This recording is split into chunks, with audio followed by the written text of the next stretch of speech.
இல்ல சார், இப்ப படத்துக்கு பட்ஜெட்டாவே ஒரு 500 கோடிக்கு மேல வந்து சொல்றாங்க. இப்ப எல்லாருமே வந்து பெரிய விலை குடுத்து தான் இந்த படத்த வாங்குனாங்க. இந்த படம் லீக் ஆனதுக்கப்புறம் நெறைய பேர் வந்து ரிட்டர்ன் குடுத்ததா கேள்விப்பட்றோம். இப்ப அமேசான் போன்ற நிறுவனங்களே அத வந்து ரிட்டர்ன் குடுத்ததா தான் கேள்விப்பட்டுருக்கோம் சார்.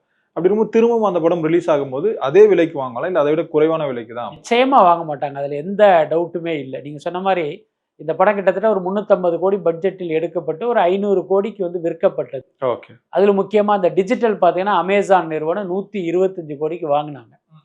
இப்ப அந்த குறிப்பிட்ட நாள்ல அந்த படம் ரிலீஸ் ஆகலைங்கிறதுனால ஒரு கட்டத்துல என்ன பண்ணிட்டாங்க, அந்த அக்ரீமெண்ட்ட கேன்சல் பண்ணிட்டாங்க.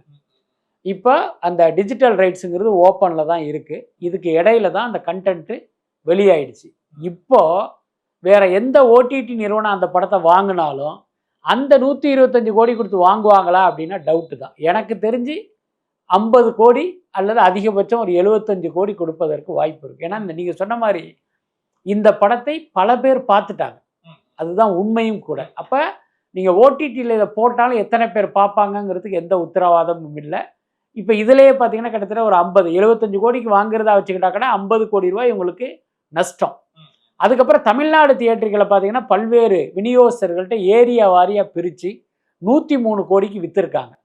அந்த 103 கோடியில இவங்க என்ன பண்ணாங்க, 50% அட்வான்ஸ் குடுத்திருந்தாங்க. ஒரு 50லிருந்து 55 கோடி ரூபாய் அட்வான்ஸ் குடுத்திருந்தாங்க. அது எம்ஜி பேசிஸ். இப்ப என்னாச்சு அப்படின்னா, அந்த கன்டென்ட் லீக் ஆனதற்கு பிறகு, படம் டிலே ஆனதை காரணமா வச்சு இப்ப இவங்க போய் என்ன சொல்ட்டாங்கன்னா, இந்த படத்த நாங்க எம்ஜி அடிப்படையில வாங்க மாட்டோம். நாங்க குடுத்த காச அப்படியே அட்வான்ஸா வச்சுக்கங்க. படத்த எங்கள்ட்ட குடுங்க. டிஸ்ட்ரிபியூஷன் அடிப்படையில படத்த திரையிட்டு, அதில் வர்ற ஷேர்ல வந்து நாங்க குடுத்த பணத்த கழிச்சுக்கிட்டு பேலன்ஸ தர்றோங்கிற மாரி பேசிட்டாங்க. அப்படி பார்த்தீங்கன்னா, 103 கோடிக்கு விற்கப்பட்ட படம் தமிழ்நாடு தியேட்டர்கள் இப்ப 55 கோடியா குறைஞ்சிருச்சு.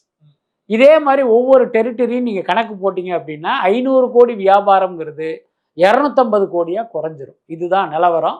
ஸோ அந்த அடிப்படையில் பார்த்தீங்கன்னா, இவங்க போட்ட முதலீடு 350 கோடி, வியாபாரம் 250 கோடின்னா உங்களுக்கு டேபிள் லாஸ் 100 கோடி ரூவா. ஸோ அத வந்து தவிர்க்க முடியாது.